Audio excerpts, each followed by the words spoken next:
আজকে কি হয়েছিল এখানে? আজকে আসলে আমরা এখানে নার্সিং স্টুডেন্ট, আমাদের ফাইনাল ইয়ার চলছে।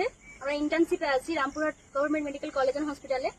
আমরা রবিবার দিন অর্থাৎ আমরা শনিবার দিন আমাদের নাইট ডিউটি ছিল। আমরা ডিউটি করে আসার পর একে একে ফ্রেশ হচ্ছিলাম।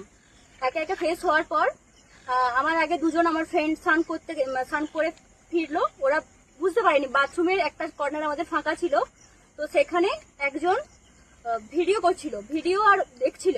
ওরা সেটা লক্ষ্য করেছে কিনা জানি না, কিন্তু আমি যখন স্নান করতে গেলাম দেখলাম যে ওই জানলার ফাঁকে ভিডিও একটু আওয়াজ হওয়ার পর আমি দেখলাম যে একজন ভিডিও করছে আর তাকিয়ে আছে। আমি সঙ্গে সঙ্গে চিৎকার করার পরই উনি ছুটে চলে যান। কিছুক্ষণ আমি তাকানোর পরও দেখছি আমার দিকে আই কন্ট্যাক্ট আছে। যতক্ষণ না আমি চিৎকার করেছি ততক্ষণ উনি ছুটে যাননি। আমি চিৎকার করা মাত্রই আমার ফ্রেন্ডরা জিজ্ঞাসা করে কি হয়েছে। আমি বললাম একজন ভিডিও করছে আমার বাথরুম বাইরে থেকে। তো ওরা শোনা মাত্রই দুজন ছুটে তাকে ধরতে যায়। কিন্তু স্নান করার পর অনেকেই আমরা ছোটখাটো জামা কাপড় পরেছিলাম, সেই কারণে ধরতে পারিনি। তাও অনেকটা চেষ্টা করেছি ছুটার। তারপরে এইদিক ওইদিক ছুটে দেখার পর সিসিটিভি ফুটেজ চেক করার পর অনেকে দেখতে পাই। তারপর থানাতে ডায়েরি করতে যাই, কিন্তু আমাদের ওর ফেস রিভিল হয়।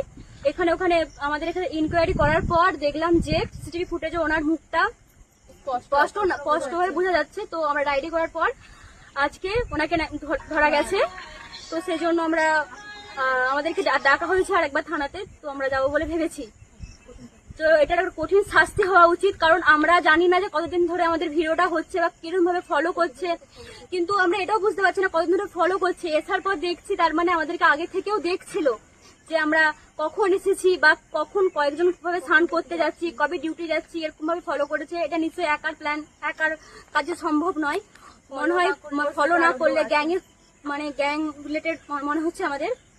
কারণ এটা যদি এক্সপিরিয়েন্স না থাকে ওইভাবে ওই বাথরুম দিয়ে উঠে যাওয়া, পাইপে উঠে ভিডিও করা, এগুলো একার কাজ নয়। আর আমরা এটাতে আনসেফ ফিল করছি, কিন্তু এখানের প্রতিবেশীরা অনেকটাই কোঅপারেটিভ। তো আমাদেরকে অনেকটা সাহায্য করেছে। আমরা এদের কঠিন শাস্তি চাই। যেহেতু আমরা একটা নার্স, তো আমরা সমাজের সেবা করার জন্যই আমরা এই প্রফেশনটা বেছে নিয়েছি। আজকে যদি ওনার কিছু হয় বা কারো কিছু হোক, সে শত্রুই হোক যাই হোক, আমাদেরকে বিনা জাতি নির্বিশেষে আমাদেরকে সেবা দিতে হয়।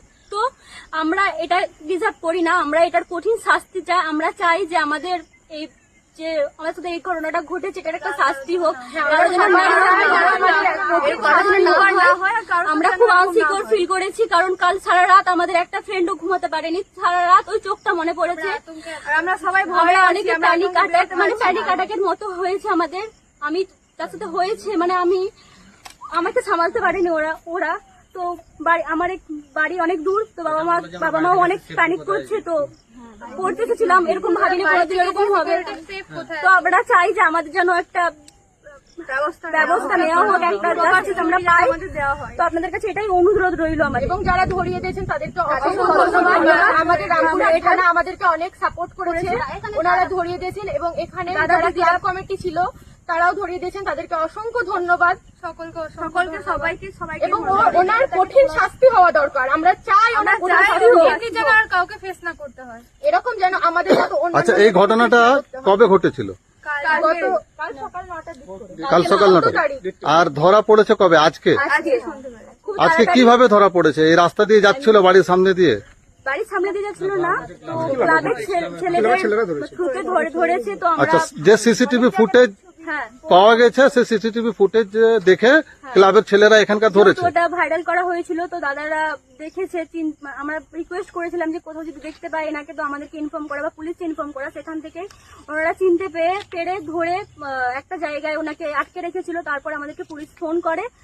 তারপর আমরা আমাদের দাদা দিদিদের প্রতিবেশীদের নিয়ে আমরা এগিয়ে গেছিলাম।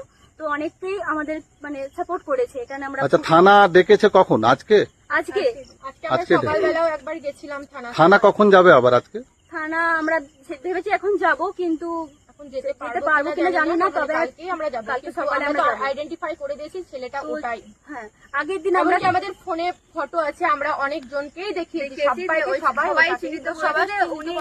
আর প্রথমবার আমরা জানতাম না কিভাবে এফআইআর করতে হয়। তো আমরা একটা সাধারণ অ্যাপ্লিকেশন লিখে নিয়ে গেছিলাম, সেটা আমাদের এফআইআরটা হয়নি। তারপরে আবার আমরা আজকে এফআইআর করি, তো আজকে আমাদেরটা অ্যাপ্রুভ হয়।